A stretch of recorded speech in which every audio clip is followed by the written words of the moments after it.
सभी लोग का कैसे हैं सभी लोग। तो हम लोग अपना यूपी पीएससी मेंस का जो यूपी स्पेशल का कंटेंट है उसको लेकर आ चुके हैं जीएस पेपर 5 और 6 के लिए। तो आप लोग को अगर किसी प्रकार की क्वेरी हो और एडमिशन लेने के संदर्भ में कोई बातचीत करनी हो, दिए गए नंबरों पे आप संपर्क कर सकते हैं। और शानदार सेशन हम लोग का पूरा समाधान और समाधान लाइट के नाम से चल रहा है, जिसमें हम लोग 6 पेपर भी कवर कर रहे हैं। साथ में जो लोग पेपर 5-6 लेना चाहते हैं उनके लिए पेपर 5-6 का भी ऑप्शन है। 2023 और 2024 दोनों के बच्चों के लिए ऑप्शन उपलब्ध है। तो पहला क्वेश्चन है, भारतीय इतिहास के सभी कालखंडों में उत्तर प्रदेश सदैव ही केंद्र बिंदु रहा है, स्पष्ट कीजिए। ठीक है। तो उत्तर प्रदेश जैसे वर्तमान में देखो तो उत्तर प्रदेश की राजनीति की अगर बात करें तो वर्तमान में उत्तर प्रदेश राजनीति का केंद्र बिंदु है। सबसे अधिक लोकसभा राज्यसभा की सीटें हैं। तो इसी प्रकार से हमेशा से जो उत्तर प्रदेश जो है ना उस तरीके से रहा है। उत्तर प्रदेश भारत के उत्तर मध्य में अवस्थित एक सीमांत राज्य है। उत्तर प्रदेश की जलवायु उष्णकटिबंधीय व मानसूनी है। उत्तर प्रदेश की भारतीय इतिहास में विशेषता के कारण क्या क्या हैं? जल संसाधन प्रदेश है। उत्तर प्रदेश में गंगा, यमुना और उनकी सहायक नदियों का जल मिलता है। मानव सभ्यता के विकास के लिए नदियों का होना एक अनिवार्य शर्त है। प्रौद्योगिकी काल से मानव प्रवास इस क्षेत्र की ओर हुआ। जलवायु, उत्तर प्रदेश की जलवायु उष्णकटिबंधीय व मानसूनी है। प्रदेश में 6 ऋतुएं होती हैं जो मानव के लिए बसने के लिए एक आसान आवास बनाती हैं। मृदा, इस प्रदेश के लगभग पूरे भाग में दामोट मृदा पाई जाती है जो खाद्यान्न आत्मनिर्भरता को बढ़ाती है। संचार, इस प्रदेश में सड़क तथा जल परिवहन होने की वजह से संचार सुगम रहता है और यह प्रदेश समतल मैदान पर है जिससे सड़क संचार का निर्माण सुगमता से हो पाता है। इतिहास के विभिन्न कालखंडों में उत्तर प्रदेश की स्थिति, ये भी आपको मेंशन करना है क्योंकि क्वेश्चन पूछा गया है। तो ऐतिहासिक काल की अगर बात करें तो उत्तर प्रदेश के मिर्जापुर जिले की बेलन घाटी में पूर्व पुरापाषाण युग के से लेकर नवपाषाण युग तक के उपकरणों का एक पूरा अनुक्रम प्राप्त हुआ है। इलाहाबाद प्रतापगढ़ क्षेत्र में स्थित सरायनहार अत्यंत महत्वपूर्ण स्थित है। तो मिर्जापुर की जो बेलन घाटी है वो प्राचीन से लेके अभी तक के इतिहास को समेटे हुए है। हड़प्पा सभ्यता, इस सभ्यता के स्थल की खोज मेरठ के आलमगढ़पुर में हुई है जो कि सबसे पूर्वी छोर के रूप में जाना जाता है। इस बार पीछे 2022-23 में क्वेश्चन भी पूछा गया था प्रीलिम्स में। ठीक है। इसके अलावा वैदिक सभ्यता की अगर हम बात करें तो वैदिक लोग उत्तरी गंगा के मैदानों में स्थायी रूप से बस गए थे। हस्तिनापुर और कौशाम्बी प्रारंभिक नगर थे जिनका विकास हो रहा था। तो हस्तिनापुर भी मेरठ के नज़दीक है, मेरठ के ही पार्ट के रूप में देखा जाता है। मौर्य काल तथा गुप्त काल की अगर बात की जाए तो मौर्यकालीन स्तंभ लेख मेरठ तथा कौशाम्बी में प्राप्त हुए हैं। अंगुत्तर निकाय, सूरसेन मथुरा, वत्स कौशाम्बी, काशी वाराणसी, कुरु इंद्रप्रस्थ जनपद का उल्लेख है। गुप्तकालीन मंदिर कला का प्रारंभ भी उत्तर प्रदेश से ही हुआ है। अगर सल्तनत काल यानी कि मध्यकाल में अगर हम आते हैं, मुगल काल में आते हैं तो दिल्ली सल्तनत के प्रभाव क्षेत्र में उत्तर प्रदेश हमेशा ही रहा है। मुगल काल में आगरा शहर शक्ति का केंद्र हुआ करता था। अगर आधुनिक काल की बात करें तो 1857 की क्रांति मेरठ से प्रारंभ हुई। पूरा उत्तर प्रदेश 1857 की क्रांति के प्रभाव में था। उत्तर प्रदेश के बरेली, फैजाबाद, कानपुर, फतेहपुर, लखनऊ, झांसी क्रांति के केंद्र थे। भारतीय स्वतंत्रता संग्राम के अंतिम आंदोलन भारत छोड़ो आंदोलन में उत्तर प्रदेश के लोगों ने सक्रिय रूप से भागीदारी निभाई थी। निष्कर्ष रूप में कहा जा सकता है कि उत्तर प्रदेश में मानव विकास के प्रारंभिक लक्षण में से लेकर वर्तमान समय के इतिहास के साक्ष्य उपलब्ध हैं जो अपने आप में बहुत विशिष्ट हैं। यही वजह है कि उत्तर प्रदेश के इतिहास में विभिन्न कालखंडों में केंद्र बिंदु। अब देखिए, अब आपने कहाँ से शुरू किया? बेलन घाटी की सभ्यता से लेके वर्तमान में 1857 की क्रांति तक लपेट दिया और चाहोगे तो आप इतिहास को आधुनिक भारत के साथ आफ्टर आज़ादी भी दिखा सकते हो। ठीक है। अगला क्वेश्चन है आपका, उत्तर प्रदेश में स्थित प्रमुख बौद्ध स्थलों पर एक टिप्पणी लिखिए। यह भी एक महत्वपूर्ण सवाल है जो कभी भी सवाल के रूप में पूछा जा सकता है, अभी पूछा तो नहीं गया है। ठीक है। तो उत्तर प्रदेश एक अनूठी विरासत एवं मिश्रित संस्कृति का क्षेत्र होने के अलावा बौद्ध धर्म से भी संबंधित है और यहाँ की मिश्रित संस्कृति से जुड़ा हुआ है। तो राज्य में महत्वपूर्ण बौद्ध तीर्थ स्थल कौन कौन से हैं? सारनाथ वाराणसी में स्थित है। धर्मचक्र प्रवर्तन की सीट है जो बुद्ध का पहला उपदेश है। बुद्ध ने इस उपदेश में मध्यम मार्ग का अनुसरण करने की सलाह दी। सारनाथ स्थित अशोक का स्तूप एवं धर्मराजी का स्तूप अत्यंत महत्वपूर्ण है जिन्हें अशोक द्वारा बनवाया गया था। अशोक स्तंभ को वर्तमान में भारत के आधिकारिक प्रतीक चिन्ह के रूप में भी अपनाया गया है। कुशीनगर, बुद्ध ने यहीं पर महापरिनिर्वाण को प्राप्त किया था। यह स्थित यहाँ स्थित महापरिनिर्वाण मंदिर एवं निर्वाण स्तूप बौद्ध के लिए अत्यंत पवित्र के रूप में देखे जाते हैं। संकिसा, फर्रुखाबाद में स्थित संकिसा में अशोक का एक प्रसिद्ध स्तंभ और बौद्ध मंदिर भी देखने को हमें मिलता है। कौशाम्बी, बुद्ध ने यहाँ कई उपदेश दिए। यहाँ स्थित अशोक स्तंभ, प्राचीन किला एवं घसीटा राम मठ प्राचीन कौशाम्बी का गौरवमयी अतीत दर्शाते हैं। बुद्ध ने अपने ज्ञान प्राप्ति के 6ठे और 9वें वर्ष में कौशाम्बी का दौरा किया था। श्रावस्ती, यहाँ बुद्ध ने अपने जीवन के 24वें वर्ष बिताए थे और यहाँ स्थित जेतवन गार्डन भगवान बुद्ध का निवास स्थान भी माना जाता है। यहाँ कई स्तूपों के खंडहर भी मिले हैं। निष्कर्ष रूप में कहा जा सकता है कि भगवान बुद्ध ने उत्तर प्रदेश में रहकर बौद्ध धर्म का प्रचार प्रसार किया, जिसके चलते आगे चलकर इस क्षेत्र को बौद्ध धर्म का पालना भी कहा जाने लगा। इस लाइन को जरूर इंडिकेट करना है कि उत्तर प्रदेश को बौद्ध धर्म का पालना कहा जाता है। भले ही बिहार से बौद्ध धर्म की शुरुआत हुई हो, लेकिन पाला उत्तर प्रदेश ने है। ठीक है, अगला सवाल अगर हम देखते हैं तो उसमें आता है कि 1857 के स्वतंत्रता संग्राम में उत्तर प्रदेश की महिलाओं का योगदान को स्पष्ट कीजिए। बड़ा महत्वपूर्ण सवाल है भाई, बहुत ही महत्वपूर्ण सवाल है ये। तो 1857 की विद्रोह भारतीय इतिहास में एक अति महत्वपूर्ण घटना थी। भारत के प्रथम स्वतंत्रता संग्राम में पुरुषों के साथ साथ महिलाओं ने भी सक्रिय रूप से भाग लिया। उत्तर प्रदेश में रानी लक्ष्मीबाई, बेगम हजरत महल, झलकारी बाई, उदा देवी कुछ ऐसे नाम हैं जिनका नाम स्वतंत्रता संग्राम के इतिहास में दर्ज है। तो 1857 के स्वतंत्रता संग्राम में महिलाओं की भागीदारी, 1857 के विद्रोह में उत्तर प्रदेश की महिलाओं ने बढ़ चढ़कर जो हिस्सा लिया, उसमें बेगम हजरत महल, लक्ष्मीबाई के अलावा झलकारी बाई, उदा देवी और अजीजन बाई तथा कुछ तवायफों ने अंग्रेजी शासन के विरुद्ध जो है खुलकर कार्य किया था। ठीक है, तो ये आपने प्रस्तावना के रूप में कुछ कालखंड, कुछ नाम जो है यहाँ पर उपलब्ध करा दिए। ठीक, अब अगर आगे हम बात करते हैं तो देखते हैं कि बेगम हजरत महल, क्योंकि अब आपको सबके बारे में अलग अलग जो है एक वो करना पड़ेगा। तो बेगम हजरत महल के बारे में अगर बात करें हम, तो डलहौजी के कुशासन के आधार पर अवध को ब्रिटिश राज्य में मिला लिया गया।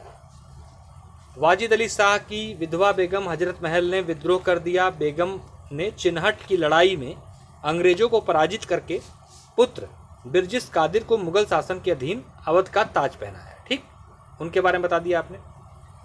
फिर आपको थोड़ा सा बताना पड़ेगा, जिस अंग्रेज शासन ने इस विद्रोह का दमन किया उसके बारे में भी आपको जानकारी देनी पड़ेगी। ठीक है, तो सर जेम्स आउट्रम और sir Henry Havelock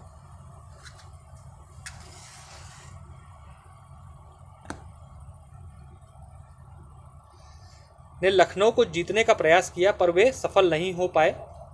colonel Colin Campbell ने लखनऊ को दोबारा जीता और बेगम हजरत महल को नेपाल चली गई और वहां पर 1879 में उनकी मृत्यु हो गई। उदा देवी ये एक निशानेबाज थी। नवंबर 1857 तक को एक भीषण लड़ाई लखनऊ के सिकंदर बाग में हुई। उदा देवी ने एक पेड़ पर चढ़कर अंग्रेजों को गोलियां चलाईं। उदा देवी का संबंध पासी समुदाय से था। बाद में उदा देवी पकड़ ली गई और उन्हें फांसी दी गई और 1857 में संग्राम उत्तर प्रदेश के मुजफ्फरनगर क्षेत्र, जो कि पश्चिम उत्तर प्रदेश का है, वहाँ की रहने वाली थी। वहाँ पर एक विशेष योगदान दिया। देखिए, कभी इनका नाम नहीं आपने सुना होगा, लेकिन एक प्रसिद्ध जो है क्रांतिकारी महिला थी ये। ठीक है, फिर आगे बढ़ेंगे हम लोग। कुछ प्रमुख महिलाओं तथा उनके द्वारा की गई गतिविधियों का विवरण। लक्ष्मीबाई का साहस बुंदेलखंड के लोकगीत में शामिल है। खूब लड़ी मर्दानी, वह तो झांसी वाली रानी थी। लक्ष्मीबाई, जो कि झांसी की महाराजा गंगाधर राव की विधवा थी और 1853 में डलहौजी की हड़प नीति का प्रयोग कर उनके राज्य को ब्रिटिश साम्राज्य मिला लिया गया। रानी को किले के बाहर पेंशनायुक्त जीवन जीने के लिए मजबूर किया गया। 1857 में रानी ने विद्रोह किया और 17 जून 1858 को ग्वालियर में से दूर कोटा सराय में एक युद्ध के दौरान वह वीरगति को प्राप्त हुई। ये क्वेश्चन भी यूपीपीएससी प्रीलिम्स पर आया था लगाने के लिए। ठीक है, आपको याद होगा अगर आपने प्रीलिम्स दिया था। झलकारी बाई के पति झांसी की सेना में सैनिक थे। अंग्रेजों को धोखा देने के लिए उसने एक बार रानी लक्ष्मीबाई का वेश बनाकर सेना का नेतृत्व भी किया था। अजीजन बाई ने ये कानपुर की एक तवायफ थी। ये नाना साहब और तात्या टोपे के साथ मिलकर लड़ाई में लड़ी और बाद में शहीद भी हो गई। ठीक है, तो सबके बारे में आपको बताना। निष्कर्ष, उत्तर प्रदेश की महिलाओं ने 1857 के स्वतंत्रता संग्राम में पुरुषों के साथ लड़ाई लड़ी। इस संग्राम में महिलाओं के अदम्य साहस और शौर्य का परिचय दिया गया। इस लाइन को जोड़ सकते हैं। यूरोज ने कहा था कि इस पूरे क्रांति में एकमात्र मर्द जो था वो रानी लक्ष्मीबाई थी। तो उसको आपका क्वेश्चन को बल मिलेगा। ठीक है, अगला क्वेश्चन है, भारतीय स्वतंत्रता आंदोलन में उत्तर प्रदेश के किसानों की भूमिका का वर्णन कीजिए, साथ ही किसानों की भागीदारी के कारण भी बताइए। क्या आंदोलन में इनका महत्व था? आखिर इन लोगों ने आंदोलन में पार्टिसिपेट किया तो क्यों किया, कारण क्या था उसका? तो भारतीय स्वतंत्रता आंदोलन में उत्तर प्रदेश के किसानों ने सक्रिय रूप से भाग लिया। प्रदेश के किसान ने 1857 क्रांति से लेकर भारत की स्वतंत्रता तक सभी आंदोलनों में भागीदार रहे। प्रदेश के किसानों की आंदोलन की अति सक्रियता के कारण कई कारण विद्यमान थे। पहला, 1857 की क्रांति का प्रभाव। अवध के निवासियों ने इस क्रांति में भाग लिया था, जिससे इन्हें गैर लड़ाकू जाति घोषित कर दिया गया। इसके फलस्वरूप इस क्षेत्र में के लोग बड़ी संख्या में बेरोजगार हो गए, जिससे कृषि भूमि की मांग बढ़ी और असंतोष जो है जन्मा। शोषण। इस क्षेत्र की भूमि जमींदारों के नियंत्रण में थी। जमींदार अत्यधिक लगान वसूल करके इन किसानों का शोषण कर रहे थे। ये कारण से ध्यान रखिएगा। ठीक है, जन चेतना। यह क्षेत्र राष्ट्रवादियों के लिए कर्मस्थली थी, जिसके क्षेत्र में जनता में हो रहे शोषण के प्रति अन्य क्षेत्र की तुलना में अधिक जागरूकता थी।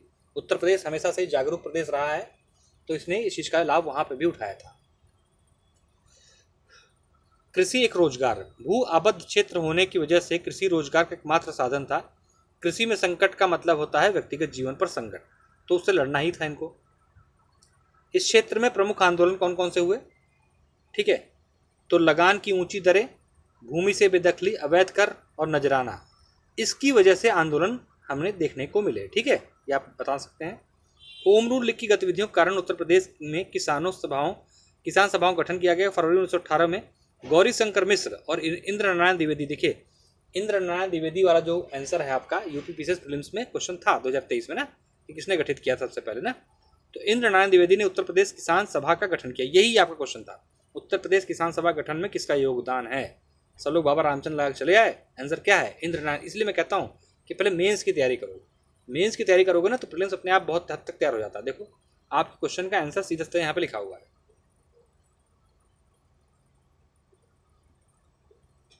ठीक है, मदन मोहन मालवीय ने भी इसमें शामिल हुए थे और 1919 के मध्य इसकी लगभग 500 शाखाएं गठित की जा चुकी थी।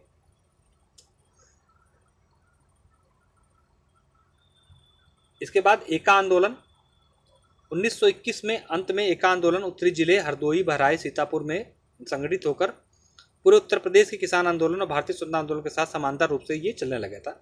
किसान अपनी दुर्दशा और जिम्मेदार ब्रिटिश शासन को मान रहे थे। महात्मा गांधी की लोकप्रियता कारण किसान और उत्साह से जुड़ गए और किसानों ने सत्याग्रह आंदोलन, सविनय अवज्ञा आंदोलन और भारत छोड़ो आंदोलन में बढ़ चढ़कर भाग लिया। भूमिका क्या थी इनकी? किसानों की, तो किसानों की भारी संख्या ने स्वतंत्रता आंदोलन की शक्ति का संचार किया और उसमें उत्साह भर दिया। अभी भी देखिए आप, अभी जो कृषि कानून नष्ट हुए किसानों की वजह से नष्ट हो पाए, है ना। पूरे देश में किसानों की समस्या लगभग एक जैसी थी, जिसमें स्वतंत्रता आंदोलन का राष्ट्रीयकरण में सहायता मिली। किसानों ने क्रांतिकारियों के लिए सूचना वाहक के रूप में भी काम किया, ठीक, और रसद भी पहुंचाई। और प्रदेश के किसानों ने भारत छोड़ो आंदोलन के समय संचार के साधनों, डाक, सड़क को नष्ट किया, जिससे ब्रिटिश सेना का संचालन बाधित हो चुका। और उत्तर प्रदेश के बलिया जिले में चित्तू पांडे के नेतृत्व में जो सरकार बनी थी, उसमें इन्होंने बहुत महत्वपूर्ण भूमिका निभाई थी। निष्कर्ष रूप में कह सकते हैं कि भारतीय स्वतंत्रता आंदोलन की सफलता में उत्तर प्रदेश के किसानों का एक बहुत ही बहुमूल्य योगदान रहा है।